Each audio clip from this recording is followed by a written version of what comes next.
नमस्कार मंडळी, मी नंदिता। आज मी जाणार होते शिवशंकर पार्वती कृषी पर्यटन रिसॉर्ट आहे का। हे माझं पहिलं व्लॉग होतो, त्यामुळे माका भरपूर सारी एक्साइटमेंट होती आणि तसंच आम्ही निघालो। आणि आज होतं रविवार म्हणलं आणि फिरूक गेलाव नाही असं कधी वैत काय। मग आज रविवार होतं म्हणून आम्ही आज दुपारी प्लॅन केला आणि फिरूक गेला आणि तसंच थोड्या वेळात मग आम्ही रिसॉर्ट का पोहोचलो। गेलाव बघताव तर काय हिरवागार निसर्ग होतो ते 4 रूम पण अवेलेबल भेटतील असं त्यांनी सांगितलं।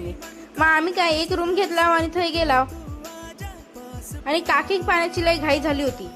मग तिनं काय लगेच उडी घातला आणि ती गेली आणि बाकीचे जाणार नाही असं होईत काय। मग लगेच सगळ्यांनी एक एक उडी सोडल्याने आणि पाण्यात गेले। अर्णव का काय पोहू काही येत नव्हता।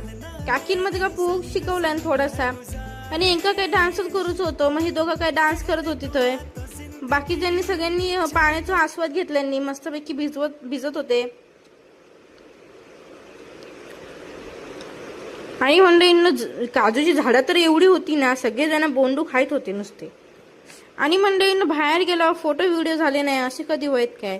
मग लगेचच यांनी एक रील्स बनवल्यानी निशाणा तुला दिसला का म्हणून, आणि मग नंतर फोटो काढला आम्ही आणि काकांचा व्हिडिओ बनलो नाही असं कधी होत काय। मग त्यांनी व्हिडिओ बनवल्याने परत भिजूक गेले। मग वरना पाऊस पडताना मंडळींनो तसं पाणी पडत होता, जसे काही कधी पावसात भिजलेच नव्हते तसे भिजत होते। तसा आपल्या प्रकारे आजचा ब्लॉग संपलेला आहे। ब्लॉग कसा वाटला हा कमेंट मध्ये नक्की सांगा आणि मला फॉलो करा।